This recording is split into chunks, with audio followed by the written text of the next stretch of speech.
Hello दोस्तों, welcome to Nalanda academy. Nalanda academy में आपका बहुत बहुत स्वागत है। आज हम आपके लेकर आए हैं 1500 MCQ सीरीज़ का अगला पार्ट, जिसमें हम संसद से संबंधित जितने भी क्वेश्चन बनेंगे उन्हें डिस्कस करेंगे और हर एक क्वेश्चन से संबंधित हर जानकारी भी मैं आपको इसी में प्रोवाइड कराऊंगा।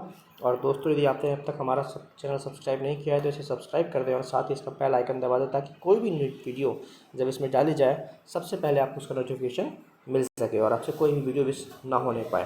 तो चलिए आज की वीडियो स्टार्ट करते हैं। जो हमारा संसद का ये दूसरा पार्ट है दोस्तों। पहला पार्ट हमने कल डिस्कस कर लिया था, क्योंकि संसद आप जानते हैं बहुत बड़ा चैप्टर है, इसलिए इसमें एक से ज़्यादा वीडियो लगेंगी, या एक से ज़्यादा कह सकते हैं आप एक से ज़्यादा वीडियो जाएंगे। ठीक है दोस्तों, तो चलिए स्टार्ट करते हैं आज की वीडियो को। इसमें हमारा पहला क्वेश्चन होगा कि संसद सदस्य होने के लिए कौन कौन सी योग्यता होनी चाहिए। ठीक है दोस्तों, तो हमारे साथ क्वेश्चन है कि संसद का सदस्य होने के लिए, नहीं संसद सदस्य बनने के लिए आपके पास में कौन कौन सी योग्यता होनी चाहिए, आपके पास क्या क्या एलिजिबिलिटी होनी चाहिए।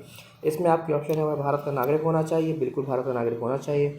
दूसरा है, वह कम से कम 25 अथवा 30 वर्ष की आयु पूर्ण कर चुका हो, बिल्कुल आयु पूर्ण कर चुका होना चाहिए। ऐसी कोई भी अहर्ता जो संसद द्वारा मांगी गई हो, अहर्ता है अहर्ता, ऐसी कोई भी अहर्ता जो संसद द्वारा मांगी गई हो, बिल्कुल, है ना। संसद जो है वो जन प्रतिनिधित्व अधिनियम 1951, कौन सा, जन प्रतिनिधित्व अधिनियम 1951 के तहत ये संसद ने कोई अलग से अहर्ता उसके लिए डिसाइड करी है, कोई अलग अहर्ता भी तय करी हुई है, तो वो भी उसे फुलफिल करनी होगी, तभी वो संसद का सदस्य बन सकता है। ठीक है, जिसमें आपके तीनों ऑप्शन सही कहलाएंगे। अब मैं इसलिए आपको बता दी कि जब भी कोई संसद के द्वारा अलग से अहर्ता मांगी गई, उसका मतलब है कि जन प्रतिनिधित्व अधिनियम 1951 के तहत। तो इसका ऑप्शन क्या सही होगा, तो आपका ऑप्शन होगा डी, यानी उपरोक्त सभी, इसमें सभी सही हैं, क्योंकि ये तीनों ही आपकी जो योग्यता है वो उसमें होनी चाहिए। और भारत, पहला तो है भारत का नागरिक होना चाहिए, यानी उसके पास में इंडिया की सिटीजनशिप होनी चाहिए, भारत की नागरिकता होनी चाहिए। दूसरा, कम से कम है 25। अब 25 कम से कम मतलब, यानी लोकसभा के लिए 25 और राज्यसभा के लिए 30 वर्ष की आयु कंप्लीट कर चुका होना चाहिए। ठीक है, यदि लोकसभा के लिए चुना जा रहा है तो 25 वर्ष की, और राज्यसभा के लिए चुना जा रहा है तो 30 वर्ष की आयु पूर्ण कर चुका हो, और ऐसे कोई भी अहर्ता जो कि संसद के द्वारा मांगी गई हो, तो आपका डी ऑप्शन इसमें सही है। चलिए अगले क्वेश्चन की ओर चलते हैं। हमारा अगला क्वेश्चन है आज का, कोई भी व्यक्ति संसद सदस्य नहीं रह सकता यदि वह है। तो अब हमने अभी योग्यता डिस्कस कर ली, अब अयोग्यता। ठीक है, ये जो है क्वेश्चन अयोग्यता किससे संबंधित है, कि अयोग्य किन किन बेस पे कोई भी व्यक्ति अयोग्य ठहराया जा सकता है या अयोग्य घोषित किया जा सकता है। आपके ऑप्शन है, भारत सरकार व राज्य सरकार की किसी पद पर हो, है ना। पहला ऑप्शन है कि वह भारत सरकार और राज्य सरकार के किसी भी पद पे हो, बिल्कुल ये भी ऑप्शन सही है। विकृत चित्त का हो, बिल्कुल ये भी ऑप्शन सही है ना। ना तो वह किसी सरकार के किसी पद पे नहीं होना चाहिए, किसी भी लाभ के पद पे नहीं होना चाहिए। विकृत मानसिक प्रवृत्ति या चित्त का नहीं होना चाहिए। ठीक है, भारत का नागरिक ना रहा हो, मतलब पहले भारत का नागरिक था लेकिन अब उसने भारत से अलग किसी दूसरे देश की नागरिकता स्वीकार कर ली हो तब भी, या फिर संसद द्वारा बनाई गई किसी विधि के अनुसार उसे अयोग्य घोषित कर दिया गया हो। ठीक है, संसद द्वारा बनाई गई विधि, यानी कि वही जन प्रतिनिधित्व अधिनियम 1951 के द्वारा, किसी विधि के द्वारा उसे अयोग्य घोषित कर दिया गया हो। इसमें क्या ऑप्शन है, क्योंकि जो हमारे चारों सही है तो हमारा ऑप्शन होगा ई, यानी कि उपरोक्त सभी, यानी आपका ई ऑप्शन दोस्तों सही है इसमें। ठीक है, चलिए अगले क्वेश्चन की ओर चलते हैं। हमारा अगला क्वेश्चन है कि दल बदल के आधार पर किसी को अयोग्य ठहराने का अधिकार किसे है। दल बदल के आधार पर किसी को अयोग्य ठहराने का अधिकार किसे है। लोकसभा अध्यक्ष, आपके ऑप्शन लोकसभा अध्यक्ष, राज्यसभा के सभापति, राष्ट्रपति, या फिर ए और बी दोनों। तो देखिए, दल बदल के आधार पर अयोग्य ठहराने का अधिकार लोकसभा के अध्यक्ष को होता है, बिल्कुल होता है। ठीक है, यदि लोकसभा का कोई सदस्य है और उसे दल बदल किया है तो उसकी जांच करने के बाद यदि सही पाया जाता है तो उसे लोकसभा का अध्यक्ष पद से हटा सकता है या अयोग्य ठहरा सकता है। सेम कंडीशन राज्यसभा के सदस्य होने पर राज्यसभा के सभापति द्वारा की जा सकती है। तो राष्ट्रपति को अधिकार नहीं होता है, तो इसका आपका ऑप्शन क्या हो गया, डी, यानी कि ए और बी दोनों। अब आपको मुझे कमेंट में ये बताना है कि दल बदल जो विरोधी कानून है वो किस अनुसूची में है। क्या बताना है आपको कि दल बदल विरोधी जो कानून है वो कौन सी अनुसूची में आता है। ठीक है, कौन सी अनुसूची में आता है। ठीक है, तो आपको ये मुझे बताना है। और इसके बाद दोस्तों, जो दल बदल का अधिकार है, पहले ये था कि पहले जो भी है वो इस पर जो सुप्रीम कोर्ट है, जो हमारा सर्वोच्च न्यायालय है, वो इसकी न्यायिक समीक्षा नहीं कर सकता था। लेकिन अभी सुप्रीम कोर्ट ने ये कह दिया है कि अब हम इसकी भी न्यायिक समीक्षा करेंगे, या फिर ये कह सकते हैं कि यह दल बदल पे किसी भी व्यक्ति को अयोग्य ठहराया जाने पर, जो अयोग्य ठहराया जाना जो है वो न्यायालय की समीक्षा शक्ति के अंदर होगा, या न्यायालय की समीक्षा शक्ति उसमें रहेगी। क्यों? ताकि हम ये देख सकें कि जो दल बदल विरोधी कानून किसी व्यक्ति पे आरोप लगाया गया है और उसको आयोग भी ठहराया गया है, उसके पीछे कहीं कोई द्वेष भावना तो नहीं है, कहीं कोई ईर्ष्या तो नहीं है, वो उसके साथ सही तरीके से किया गया है, या जो रीजन है, जो कारण है, वो औचित्य है, वो सही है या नहीं है। तो इसके कारण हम उसकी समीक्षा कर सकते हैं कि दल बदल के आधार पर किसी को यदि आयोग भी ठहराया गया है तो वो कितना सही है या नहीं है।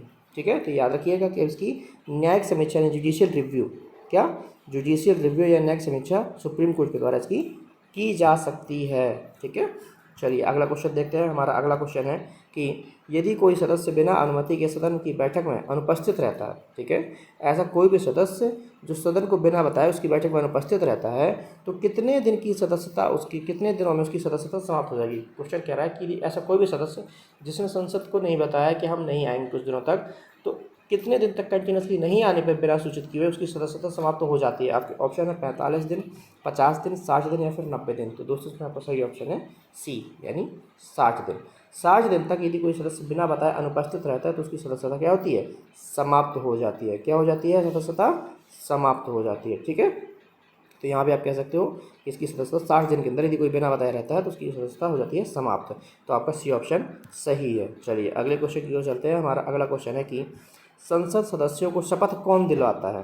ठीक है, संसद सदस्यों को जब आप चुन लिए जाते हैं, जब MP चुने जाते हो, मेंबर ऑफ पार्लियामेंट, तब फिर आपको शपथ कौन दिलाता है। तो आपके ऑप्शन है राष्ट्रपति, दूसरा उसके द्वारा नियुक्त है ये, उसके द्वारा नियुक्त कोई व्यक्ति, और या फिर तीसरा है सर्वोच्च न्यायालय का जज, या फिर ए और बी दोनों। तो देखिए सर्वोच्च न्यायालय का जज शपथ नहीं दिलाता है। ठीक है, या तो राष्ट्रपति दिलाएगा शपथ, या राष्ट्रपति के द्वारा नियुक्त कोई और व्यक्ति दिलाएगा शपथ। ठीक है, संसद सदस्यों को।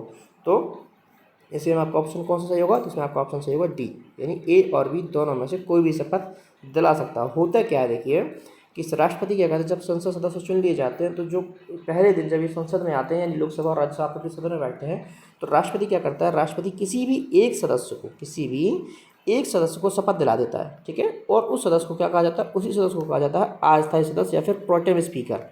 क्या कहा जाता है? अस्थायी सदस्य या फिर प्रोटेम स्पीकर। और फिर ये जो प्रोटेम स्पीकर है ये वहाँ के बाकी सदस्यों को शपथ दिलाता है। ये क्या करता है? ये फिर बाकी सदस्यों को शपथ दिलाता है, क्योंकि राष्ट्रपति राजा है, अब उसका काम ये थोड़ी है ना कि वो 545 से 545 सदस्य चुन के आए हैं तो उनको वो खड़े खड़े शपथ दिलाते रहेगा, है ना। और हर व्यक्ति में एक बार वो पूरी लाइनें पढ़नी होती है कि मैं ये करूँगा, मैं वो करूँगा। तो होता क्या है कि वो एक बंदे को शपथ दिला देता है और बाकी फिर जो अस्थायी सदस्य चुना जाता है, जिसे उसने शपथ दिला दी किसी बंदे को, वही बंदा अस्थायी सदस्य चुना जाएगा या प्रोटेम स्पीकर चुना जाएगा। और वो जो प्रोटेम स्पीकर चुना गया है ना, उसका फ्री कर्तव्य होता है कि वो बाकी सदस्यों को शपथ दिलाता है। और जब बाकी सारे सदस्य शपथ ले लेते हैं तो फिर जब सारे सदस्यों के शपथ लेने के बाद फिर स्थायी अध्यक्ष नियुक्त किया जाता है लोकसभा के लिए। ठीक है, जैसे ही स्थायी अध्यक्ष की नियुक्ति हो जाती है, वोटिंग हो जाती है, चुन लिया जाता है, प्रोटेम स्पीकर अपना पद छोड़ देता है, अस्थायी अध्यक्ष जो होता है वो अपना पद छोड़ देता है, उसका पद समाप्त हो जाता है और तुरंत उस जगह पे जो परमानेंट अध्यक्ष है वो आ जाता है। क्यों? क्योंकि जब तक इन लोगों को शपथ नहीं दिलाई जाती या जब तक उसने शपथ नहीं ली है तब तक दोनों कंडीशन पाई होती है। जब तक लोग सदस्यों ने शपथ नहीं ली है ना तो वो वोट डाल सकते हैं, मत दे सकते हैं। ठीक है, जैसे आपको अध्यक्ष चुनना है तो आपको मत देना होता है ना कि आप किसको चुनना चाहते हैं, तो ना तो आप मत दे सकते हैं और बिना शपथ लिए सामने वाला खड़ा भी नहीं हो सकता अध्यक्ष पद के लिए। और यदि ऐसा कोई भी करता है तो उसके लिए 500 रुपये पर डे, यानी 500 रुपये प्रतिदिन का जुर्माना लगाया जाता है उसके ऊपर। तो इसलिए दोनों नहीं कर सकते, ना तो आप वोट डाल सकते हो ना ही आप खड़े हो सकते हो। जैसे ही शपथ दिला दी प्रोटेम स्पीकर अस्थायी अध्यक्ष ने आपको, आप खड़े भी हो जाए, जिसको खड़ा होना है वो खड़ा हो जाता है, जिसको वोट डालने वो वोट डालते हैं, चुन लिया जाता है, जो चुना जाता है वो वहाँ जाके बैठ जाता है और अस्थायी अध्यक्ष वापस से एक सदस्य के रूप में कार्य करने लगता है। ठीक है, तो ये इसकी प्रोसेस होती है, तो याद रखिएगा। चलिए अगला क्वेश्चन देखते हैं। हमारा अगला क्वेश्चन है संसद सदस्यों के वेतन भत्ते कौन निर्धारित करता है। ठीक है, ये क्वेश्चन आता रहता है दोस्तों, संसद सदस्यों के वेतन भत्ते कौन निर्धारित करता है। आपके ऑप्शन है राष्ट्रपति, स्वयं संसद, सर्वोच्च न्यायालय या फिर उपराष्ट्रपति। तो इसमें आपका ऑप्शन है बी। ये मैंने आपको कई बार बता दिया है कि जो संसद है स्वयं ही अपने वेतन भत्ते निर्धारित करती है अपने और अपने सदस्यों के, साथ ही ये जो है वो सामान्य बहुमत, कैसे सामान्य बहुमत से सैलरी यानी वेतन भत्तों में परिवर्तन कर सकती है। ठीक है, कैसे सामान्य बहुमत से सैलरी में वेतन भत्तों में परिवर्तन कर सकती है। ठीक है, चलिए अगला क्वेश्चन देखते हैं। हमारा अगला क्वेश्चन है कि वर्तमान में संसद सदस्यों का वेतन प्रतिमाह कितना है। वर्तमान में संसद सदस्यों का जो वेतन है वो प्रतिमाह कितना है। आपके ऑप्शन है 50,000, 80,000, ठीक है, ये हज़ार में है ना, 1 लाख या फिर 1 लाख, सॉरी 12,000 नहीं है, 1,20,000 लिखना था ये। ठीक है, या फिर 1,20,000। तो आपका सही ऑप्शन है दोस्तों सी, कितना है सी। पहले अब इनकी सैलरी कितनी कर दी गई, तो 1 लाख प्रति माह कर दी गई। इसके अलावा इन्हें अलग से भत्ते और यात्रा सुविधा, ऑफिस खर्च, बाकी सब अलग से मिलता है। लेकिन जो कैश सैलरी है, जिसको सिर्फ वेतन कहते हैं, वो इतना उनको 1 लाख रुपये मिलता है, जो कि 2018 में बढ़ा के 1 लाख कर दिया गया है। कितना, 2018 में बढ़ा के 1 लाख कर दिया गया है। इसके पहले इतना कितना था इनका, इससे पहले 50,000 रुपये सैलरी थी। कितनी थी दोस्तों, इससे पहले इनकी सैलरी 50,000 रुपये थी पर मंथ या पर मंथ, इनकी 50,000 सैलरी थी। और 2018 में संशोधन के द्वारा इनकी सैलरी को बढ़ा के 1 लाख कर दिया गया। इसके अलावा ये वेतन के साथ, वेतन तो इनकी हो गई, इसके अलावा वेतन के अलावा ये भत्ते, ऑफिस खर्च, ठीक है, इसके अलावा यात्रा भत्ता, मुफ्त आवास, चिकित्सा सुविधा आदि सुविधाएं भी इन्हें प्राप्त होती हैं। ठीक है, तो ये आप याद रखिएगा, वेतन इनका 1 लाख रुपये होता है। चलिए अगला क्वेश्चन देखते हैं। हमारा अगला क्वेश्चन है कि निम्न में से कौन संसद के पीठासीन अधिकारी होते हैं। ठीक है, निम्न में से कौन कौन संसद के पीठासीन अधिकारी होते हैं। आपके ऑप्शन है, लोकसभा का अध्यक्ष बिल्कुल होते हैं, लोकसभा का उपाध्यक्ष बिल्कुल होते हैं, राज्यसभा का सभापति बिल्कुल होते हैं, राज्यसभा का उपसभापति ये भी होते हैं। तो आपके ऑप्शन क्या सही होंगे, क्योंकि जब ये चारों ही सही हैं तो आपका ऑप्शन सही होगा डी, ई, यानी उपरोक्त सभी। ये सारी के सभी, यानी लोकसभा के कंडीशन में ये दोनों और राज्यसभा के कंडीशन में ये दोनों कौन होते हैं, ये दोनों ही अपनी अपनी जगह के पीठासीन अधिकारी कहलाते हैं। ठीक है, चलिए अगला क्वेश्चन देखते हैं। हमारा अगला क्वेश्चन है कि राज्यसभा के द्वारा लोकसभा का धन विधेयक कितने दिनों के अंदर लौटा देना चाहिए। ठीक है, आपको पता ही होगा कि लोकसभा है वो धन विधेयक जो धन विधेयक है वो कहाँ पे लाया जाता है, तो धन विधेयक हमेशा लोकसभा में ही लाया जाता है। कहाँ पे, लोकसभा में ही लाया जाता है। पहले ये लोकसभा का विशेष अधिकार कह सकते हो आपके, ये लोकसभा का विशेष अधिकार है कि धन विधेयक या वित्त विधेयक जो होते हैं वो पहले लोकसभा में ही लाए जाते हैं और यहाँ से उसको पास कराया जाता है। यहाँ से पास कराने के बाद उसको राज्यसभा में भेजा जाता है। राज्यसभा के पास उसके पास विशेष अधिकार नहीं होता कि वह इसे रोक सके या फिर इस पर मना कर सके, है ना। तो एक लिमिटेशन होती है राज्यसभा की। तो होता क्या है कि अब कितने दिन तक वो रोक सकती है और उसके अंदर उसे लौटाना पड़ेगा। यदि उसने नहीं लौटाया तो वो वापस आ जाता है और उसे उनके यहाँ सीधे उन्होंने कोई भी डिसीजन नहीं दिया उस पर हाँ या ना, तो उसे राज्यसभा से अपने आप ही पास मान लिया जाता है। और जब धन विधेयक लाया जाता है लोकसभा में तो पहले ही राष्ट्रपति की अनुमति भी ले ली जाती है, ताकि उसे लोकसभा और राज्यसभा से पास होने के बाद राष्ट्रपति की कोई भी वीटो पावर ना झेलनी पड़ जाए, राष्ट्रपति उसे रोके नहीं, आप अनुमति देने से कहीं मना ना कर दे, तो पहले ही राष्ट्रपति की अनुमति ले ली जाती है। फिर वो लोकसभा में आता है, यहाँ से पास होने के बाद वो राज्यसभा में जाता है। राज्यसभा के पास इसका विशेष अधिकार नहीं होता है, वह या तो इसे अनुमति दे सकता है या कुछ संशोधन के साथ उसे वापस दे सकता है। ठीक है, अब संशोधन को मानना ना मानना लोकसभा का पूरा अपने विवेक पर निर्भर करते थे। वो मानते हैं तो भी, नहीं मानते तो भी, और यहाँ से यदि तो और कुछ भी नहीं करते हैं तो वो 14 दिन के बाद उसे पास माना जाता है। तो आपका ऑप्शन में क्या होगा, 10, 12, 14 या फिर 20, तो 14 दिन, मतलब 2 हफ्ते, कितना 2 वीक्स के लिए मैक्सिमम जो है और राज्यसभा किसी धन या वित्त विधेयक को रोक सकती है। इसके बाद नहीं तो उसे यहाँ से पास माना जाता है। अगला क्वेश्चन है हमारा, राज्यसभा के लिए नामित प्रथम महिला अभिनेत्री कौन है। ठीक है, आपके ऑप्शन है नरगिस दत्त, हेमा मालिनी, सुषमा स्वराज, तो है ना, वैजयंती माला। तो ये तो पता है आपको कि इनका कोई जो फैमिली फिल्म से कोई बैकग्राउंड नहीं रहा है, तो आपके बच्चे ऑप्शन 3 है ना। अब इन तीनों में से आपको बताना है कौन सा है, तो इसमें देखो सही ऑप्शन इसका है ए, नरगिस दत्त। ठीक है, कौन, नरगिस दत्त राज्यसभा से चुने जाने वाली पहली महिला अभिनेत्री थी। ठीक है, चलिए अगला क्वेश्चन देखते हैं। हमारा अगला क्वेश्चन है कि संसद के 2 सत्रों के बीच में कितने से अधिक का समय नहीं होना चाहिए। ठीक है, यानी संसद के जो 2 सत्र होते हैं उनके बीच में मैक्सिमम टाइम कितना हो सकता है। संसद के 2 सत्रों के बीच में जो मैक्सिमम टाइम है वो कितना हो सकता है मैक्सिमम। ठीक है, आपके ऑप्शन है 90 दिन, 120 दिन, 150 दिन या फिर 180 दिन। तो आपका दोस्तों सही ऑप्शन है इसमें 180 दिन, यानी 6 मंथ्स। कितना, 6 मंथ से अधिक का अंतर नहीं होना चाहिए। इसका सिंपल सा मतलब ये है कि 1 साल में कितने मंथ हुए, 12, और 6 मंथ से अधिक का अंतर होना नहीं चाहिए। यानी कम से कम 1 साल में 2 सत्र होने ही चाहिए। यदि किसी रीजन से 1 सत्र नहीं लग पाया, कोई देश में ऐसी स्थिति बन जाती है, ऐसी सिचुएशन आ जाती है कि 1 सत्र नहीं लग पाता, तो दूसरा सत्र तो लगना ही चाहिए। समझे, तो 1 साल में कम से कम 2 सत्र तो होने ही चाहिए आपके। चलिए अगला क्वेश्चन देखते हैं। हमारा अगला क्वेश्चन है कि मध्य प्रदेश में लोकसभा की सीटों की संख्या कितनी है। क्या है दोस्तों, मध्य प्रदेश में लोकसभा की सीटों की संख्या कितनी है। आपके ऑप्शन है 25, 28, 29 या फिर 31। तो दोस्तों इसका सही ऑप्शन है सी, यानी मध्य प्रदेश में लोकसभा की सीटों की संख्या कितनी है, 29 सीटें हैं। ठीक है, अब मैं आपको एक फैक्ट बता दूं कि अभी इस बार जो लोकसभा इलेक्शन हुआ उसमें से 28 सीटें कौन जीता, तो 28 सीटें जीती थी बीजेपी। कौन, बीजेपी। सिर्फ 1 सीट जो है वो कांग्रेस के खेमे में गई है, कांग्रेस के पाले में गई थी। और जो कांग्रेस पाले में पता है कौन था, वो कमलनाथ, जो भी कुछ दिनों तक हमारे मुख्यमंत्री बन के रहे शिवराज सिंह से पहले इस टाइम पे, कमलनाथ जी के बेटे, किसको, कमलनाथ जी के बेटे को मिली। क्योंकि छिंदवाड़ा वाले एरिया में कमलनाथ जी जो हैं वो मतलब उन्होंने बहुत अच्छा काम किया है और वहाँ पे लोगों को बहुत मानते हैं, एक्चुअली मानते हैं, मतलब जाते नहीं, रिस्पेक्ट करते हैं, बहुत मानते हैं। वहाँ पे कहते हैं कि मतलब जय जय कमलनाथ के नारे लगते हैं, जय जय कमलनाथ, है ना, कमलनाथ की जय नहीं, जय जय कमलनाथ, जैसे जय जय भोले बाबा, उस टाइप से इतना ज़्यादा उनको माना जाता है कि उन्होंने वहाँ पे किया है, काम किया है। तो सोचिए इतने कंपटीशन है, मोदी दौर में जहाँ पे मोदी लहर चल रही थी, मोदी हवा चल रही थी, उस समय पे भी यदि एक सीट कांग्रेस लेके जा रही है 29 में से 28 सीटें बीजेपी, लेकिन एक सीट कांग्रेस, तो वहाँ पे किस तरीके का काम किया हुआ, किस तरीके का मतलब एक मान सम्मान होगा उनका वहाँ पे, है ना। तो ऐसा नहीं है, कांग्रेस का यहाँ पे उन्होंने बहुत अच्छा काम किया है, तो एक सीट कांग्रेस की है वहाँ पे, तो याद रखिएगा। जनरल में बता दिया बस आपको। तो टोटल 29 सीटें हैं, ठीक है। चलिए अगला क्वेश्चन देखते हैं। हमारा अगला क्वेश्चन है कि मध्य प्रदेश में राज्यसभा सीटों की संख्या कितनी है। क्या है दोस्तों ऑप्शन, क्वेश्चन है मध्य प्रदेश में राज्यसभा की सीटों, अभी लोकसभा देख ली हमने, अब हमें देखना है कि राज्यसभा की सीटों की संख्या कितनी है। आपके ऑप्शन है 8, 12, 10 और फिर 11। आपका इसमें सही ऑप्शन तो 11, मध्य प्रदेश से राज्यसभा की सीटों की संख्या 11 है, ठीक है।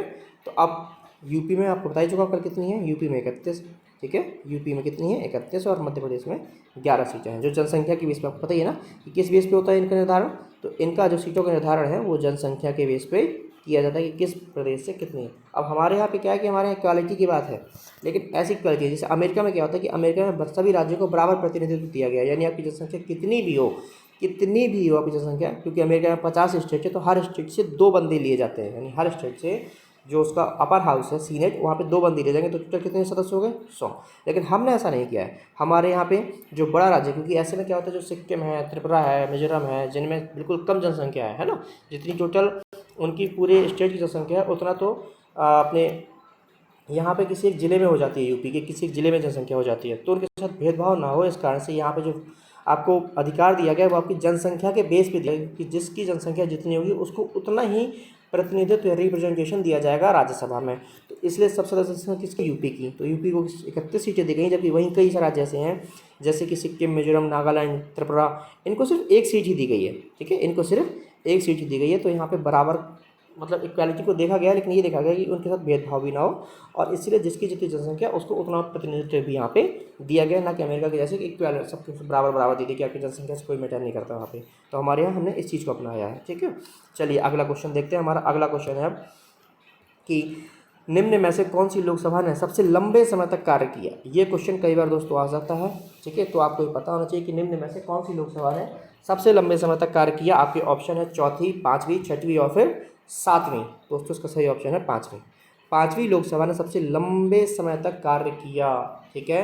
कैसे, तो कब से कब तक, तो 1971 से इसने कार्य किया, तो इसका काम तो खत्म होता 1976 तक, है ना। लेकिन होता क्या है कि इसी समय आपको पता होगा कि 1975 में क्या लग जाती है इमरजेंसी, और ये चलती है 77 तक, तो ये काम जो 76 में खत्म हो चाहिए तो 77 तक चलते रहता है, यानी 6 साल तक लोकसभा बैठी रहती है। क्योंकि जब आपातकाल लग जाता है तो संसद के द्वारा एक बार में से 1 साल तक के लिए बढ़ाया जा सकता है, संसद के द्वारा एक बार में 1 साल के लिए इसे बढ़ाया जा सकता है, इसके टाइम पीरियड को, इसके टेन्योर को संसद के, लोकसभा के। तो 1 साल बढ़ा के लिए इसे कब तक कर दिया गया, 75, क्योंकि 76 तो था ही, 75 में इमरजेंसी लगी गई थी, है ना, 75 में इमरजेंसी लगी, आपातकाल लगाया ही गया था। 76 तक तो था ही, तो कोई इशू नहीं था। 76 में जब देखा कि इमरजेंसी हटाने की सिचुएशन नहीं है, तो उन्होंने लोकसभा में समान बहुमत से पारित करके उसे 1 साल के लिए फिर से बढ़ा दिया। तो कब तक के लिए होगी, 170। अब प्रावधान ये है कि जैसे ही इमरजेंसी खत्म हो जाती है, आपातकाल खत्म हो जाता है, 6 मंथ यानी 180 दिन के अंदर अंदर लोकसभा चुनाव हो जाने चाहिए। तो यहाँ 170 तक चलती है और उसके बाद फिर इलेक्शन का डेट आ जाता है और इलेक्शन होते हैं 170 में। और मोरारजी भाई देसाई अपनी सरकार बनाते हैं, जिसे जनता पार्टी की सरकार कहा जाता है। गठबंधन के साथ मोरारजी भाई सरकार अपनी देसाई जो अपनी सरकार बनाते हैं, जिसे पहली गैर कांग्रेसी सरकार भी कह सकते हैं आप, ठीक है।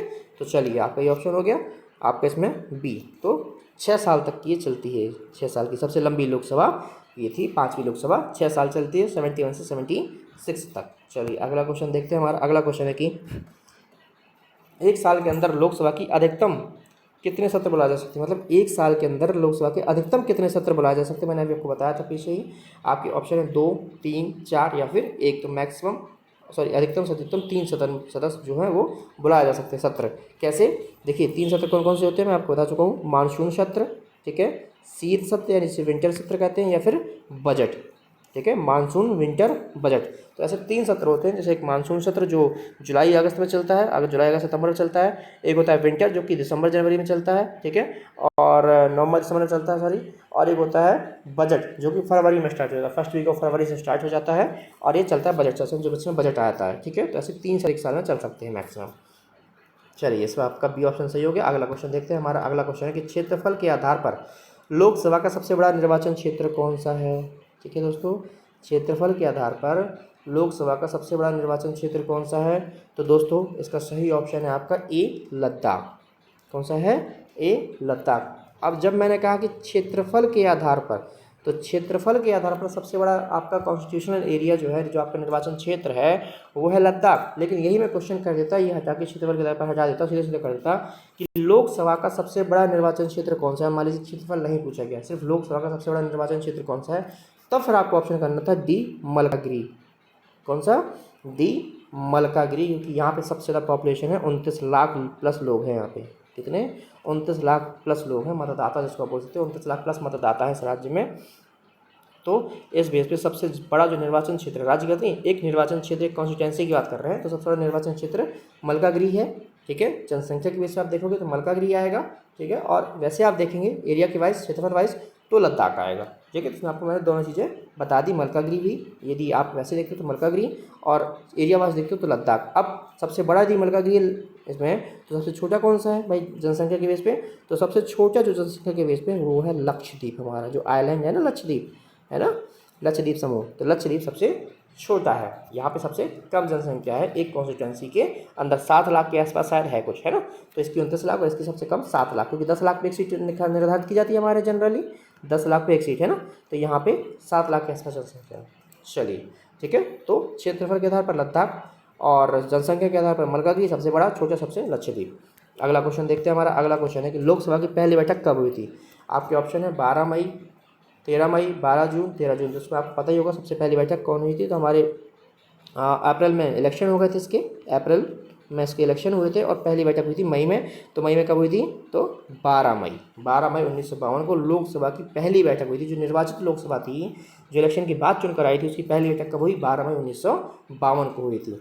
चलिए, अगला क्वेश्चन देखते हैं। हमारा अगला क्वेश्चन है कि लोकसभा में मंत्रिपरिषद के विरुद्ध अविश्वास प्रस्ताव लाने हेतु न्यूनतम कितने सदस्यों की संख्या होनी चाहिए। यानी सिंपल क्वेश्चन कि लोकसभा में यदि आपको लोकसभा में मंत्रियों को यदि आपको अविश्वास प्रस्ताव लाना, तो कम से कम कितने सदस्य होने चाहिए, तब वो अविश्वास प्रस्ताव आप सदन में रख सकते हैं। आपके ऑप्शन है 30, 40, 50 या फिर 60। ये सारे क्या है, सदस्य मान लीजिए, इतना सदस्य सबके आगे लिखा हुआ है। तो आपका इसमें क्या ऑप्शन सही है, इसमें आपका सी ऑप्शन सही है। यानी कम से कम 50 सदस्यों की अनुमति या सहमति चाहिए होती है, 50 सदस्य साथ में मिल के किसी मंत्री या किसी मंत्री सॉरी सरकार के विरुद्ध अविश्वास प्रस्ताव ला सकते। कोई एक बंदा अकेले नहीं ला सकता, कम से कम 50 सदस्यों चाहिए होते हैं उसमें अनुमोदन और ये सब करने के लिए। तो 50 सदस्य के मिल के फिर आप अविश्वास प्रस्ताव ला सकते हैं सरकार के खिलाफ, ठीक है। तो आपका सी ऑप्शन सही है। अगला क्वेश्चन देखते हैं। अगला क्वेश्चन है कि लोकसभा की सर्वाधिक सीटें किस राज्य में है। आपको पता ही होगा अब तो ये कि लोकसभा की सर्वाधिक सीटें कहाँ हैं। आपके ऑप्शन है राजस्थान, उत्तर प्रदेश, महाराष्ट्र, आंध्र प्रदेश। जैसा मैंने आपको बताया कि जिस राज्य में सबसे ज़्यादा जनसंख्या होगी उसी राज्य में सबसे ज़्यादा सीटें होंगी, क्योंकि जनसंख्या के बेस पे सीटें हमारे यहाँ तो डिवाइड की गई हैं, बांटी गई हैं, है ना। तो सबसे ज़्यादा जनसंख्या कहाँ पे है, उत्तर प्रदेश में लगभग 1819 करोड़ की जनसंख्या है, ठीक है, 19 करोड़ की। तो सबसे ज़्यादा जनसंख्या भी यहाँ है, सीटें भी यही होंगी। कितनी सीटें हैं, 80 सीटें हैं। कितनी सीटें हैं दोस्तों, तो लोकसभा की उत्तर प्रदेश में 80 सीटें हैं। तब दूसरी सीट कहाँ है, तो दूसरे नंबर पे है फिर हमारा महाराष्ट्र 48 सीटों के साथ में। दूसरे नंबर पे कौन है, महाराष्ट्र 48 सीटों के साथ में, ठीक है। उसके बाद आंध्र प्रदेश भी था, लेकिन अब आंध्र प्रदेश का क्योंकि बंटवारा हो गया है, तेलंगाना से अलग हो गया है, तो अब इसका नंबर थोड़ा पीछे हो गया है। तीसरे नंबर पे आता है हमारा बिहार। कौन आता है तीसरे नंबर पे, बिहार, जिसके पास 40 सीटें हैं। और इसके बाद फिर तमिलनाडु, जिसके पास में 39 सीटें हैं, तमिलनाडु के पास में, ठीक है। तो सबसे ज़्यादा किसके पास, उत्तर प्रदेश 80 सीटें, फिर महाराष्ट्र 48 सीटें, और फिर बिहार 40 सीटें। आप 3 तो कम से कम याद रख ही लीजिएगा, ठीक है। चलिए, अगला क्वेश्चन देखते हैं। हमारा अगला क्वेश्चन है आपकी लोकसभा की न्यूनतम सीटें किस राज्य में है। भाई अधिकतम हमने देख ली है ना, महाराष्ट्र की, उत्तर प्रदेश, फिर महाराष्ट्र, फिर बिहार, फिर तमिलनाडु में है ना, 80, 48, 40 और 39। अब सबसे कम सीटें किस किस राज्य में है, तो आपके ऑप्शन है सिक्किम, नागालैंड, मिजोरम या फिर उपरोक्त सभी। तो दोस्तों उसका सही ऑप्शन है डी, उपरोक्त सभी, क्योंकि ये तीनों ही स्टेट वैसे हैं जहाँ पे लोकसभा की सिर्फ और सिर्फ कितनी सीट है, तो लोकसभा की सिर्फ और सिर्फ एक सीट दी गई है। तो मैंने आपको बताया था कि यहाँ पे ऑप्शन होता है, एक्सेप्शन होता है कि जहाँ पे जनसंख्या 60 लाख से कम होती है वो अपवाद होते हैं। जहाँ पे जनसंख्या 60 लाख से कम होती है वो अपवाद होते हैं, ठीक है। तो यहाँ पे जनसंख्या कितनी है, तो यहाँ पे जनसंख्या तीनों ही राज्यों में एक एक है। तो सबसे कम सीटें किस राज्य में, तो सिक्किम, नागालैंड और मिजोरम, इन तीनों ही राज्यों में जो सीटें हैं वो सबसे कम है, यानी एक सीट है। तो सर इसका सही आंसर होगा। तो आज के लिए बस इतना ही दोस्तों। कल हम फिर मिलेंगे संसद के और कुछ नए क्वेश्चनों के साथ में, ठीक है। मे बी कल और परसों 2 दिन और अभी संसद चलेगा, क्योंकि बड़ा चैप्टर है थोड़ा सा, इसमें क्वेश्चन काफ़ी सारे बनते हैं, जो बहुत सारे आते भी हैं क्वेश्चन इससे दोस्तों। तो स्टे ट्यून्ड विद अस, और आई होप कि आप सब अच्छे होंगे, घर पर होंगे, स्वस्थ होंगे। अपना ख्याल रखिए, अपने परिवार का ख्याल रखिए। और अनलॉकडाउन स्टार्ट हो गया है, लेकिन जब तक आवश्यक न हो तब तक अभी भी बाहर नहीं निकलें, क्योंकि खतरा अभी टला नहीं है ना। सिर्फ कम हुए केसेस, ख़त्म नहीं हुआ है कोरोना भी। तो जब तक आवश्यक ना हो तब तक घर से बाहर ना ही जाएं तो अच्छा है। और ट्राई करें कि होम डिलीवरी हो सके तो बहुत अच्छा है। अननेसेसरी ना ही घूमें, अपनी पढ़ाई पे फोकस करें। 1 महीने की डेट बढ़ गई है, आपको 1 महीना और मिल गया तो अच्छा है कि आप फोकस करके अपनी तैयारी अच्छी कर लीजिए बस, ठीक है दोस्तों। तो चलिए फिर कल मिलते हैं नए क्वेश्चंस के साथ में, एक नए वीडियो के साथ में। तो आज के लिए इतना ही, धन्यवाद।